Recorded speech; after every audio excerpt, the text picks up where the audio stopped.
This committee is taking a stance against ideologues who work to infect our children with the evil cancer of hate. There's no place in our classrooms, and those who teach it will soon find themselves no longer compensated by our American taxpayer. Ms. Neely, Hey everyone, welcome back to True Voice. I'm your host, Andrew.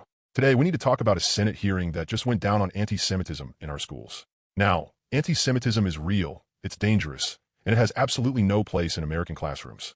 But what I just watched wasn't really about protecting kids from hate. It was about pushing a culture war agenda. So let's break this down. Utah is recognized. Thank you, Chairman Connolly, for holding this very important hearing today on anti-Semitism. It's unfortunate we've been forced to have go the same inquiry for the last 2 years, which includes private and government sector unions, higher education, teachers, and college accreditation, and now K through 12. And the question we have to ask ourselves, why are we talking about kindergarten in this regard?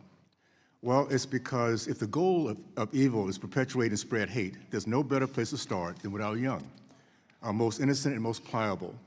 Anti-Semitism is a terrible cancer that not only threatens the well-being of Jewish students, but also the emotional and spiritual health of every other student affected by it. Children are not born to judge each other based on race, creed, color, or culture. This happens only when hatred is taught to children by angry, hate-filled, godless adults. I watched this in my youth and Jim Crow South, our nation growing, working to become a more perfect union. And yet here we are in 2025, once again, seeing the divisiveness being taught throughout our entire educational pipeline. I'm here to report this will end on our watch. This committee is taking a stance against ideologues who work to infect our children with the evil cancer of hate. There's no place in our classrooms, and those who teach it will soon find themselves no longer compensated by our American taxpayer. Ms. Neely, your organization, Defending Education, released a report on teachers' colleges last year that described colleges of education as pipelines of turning teachers into activists. Can you kind of give us a little more examples of what that looks like? Sure. Teachers today in teachers' colleges are not learning how to be better educators, how to teach phonics. Instead, they are learning to view the world through an oppressor-oppressed matrix. So as I said in my opening statement, groups like Jews or Asians or even males are considered oppressors. And so we are put into these big groups. There is no respect for the dignity of an individual, of somebody's circumstances that brought them to where they are.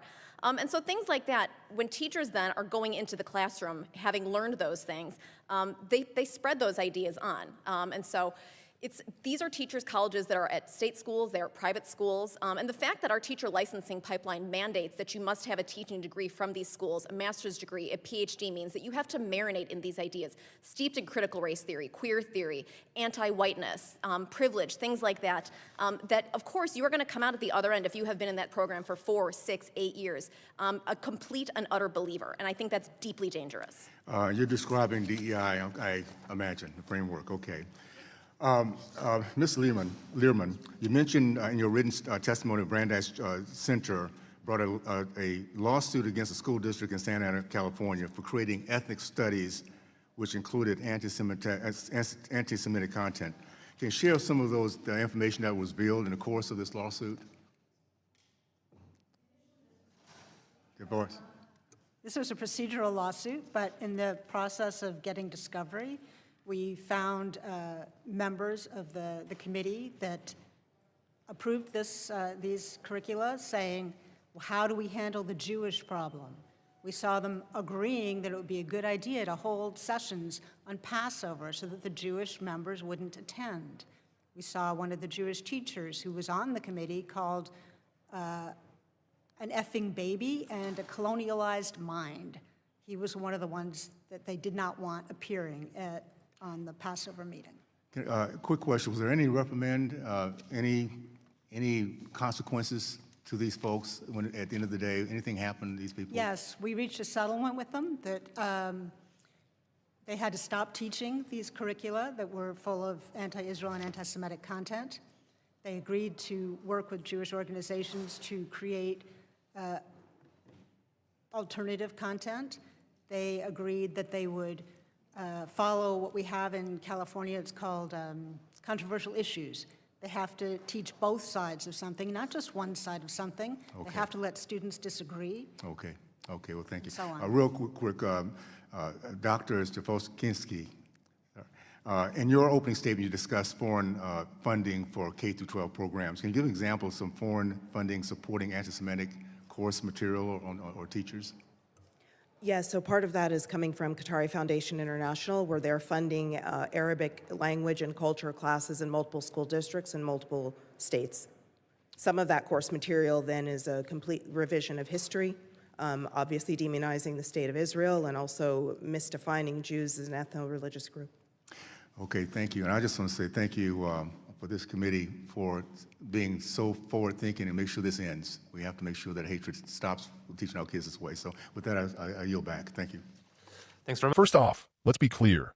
Anti-Semitism is a growing problem, and it's our duty as Americans to fight it. Every child deserves a safe classroom, no matter their religion or background.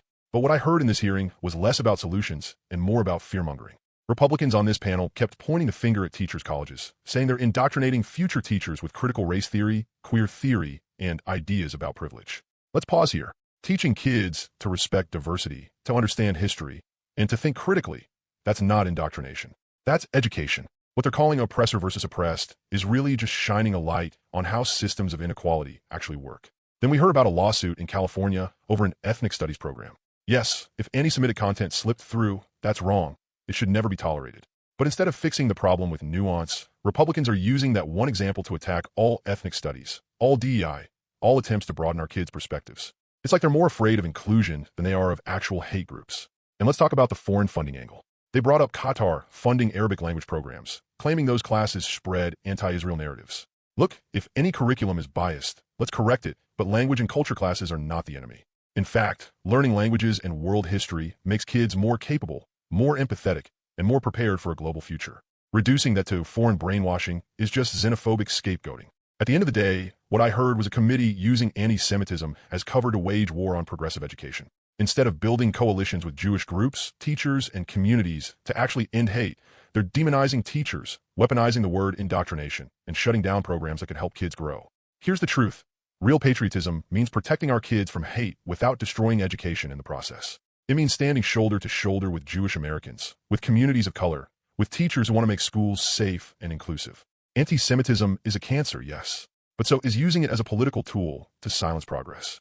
If we want America to live up to its promise, we fight hate with education, with empathy, and with justice, not with fear.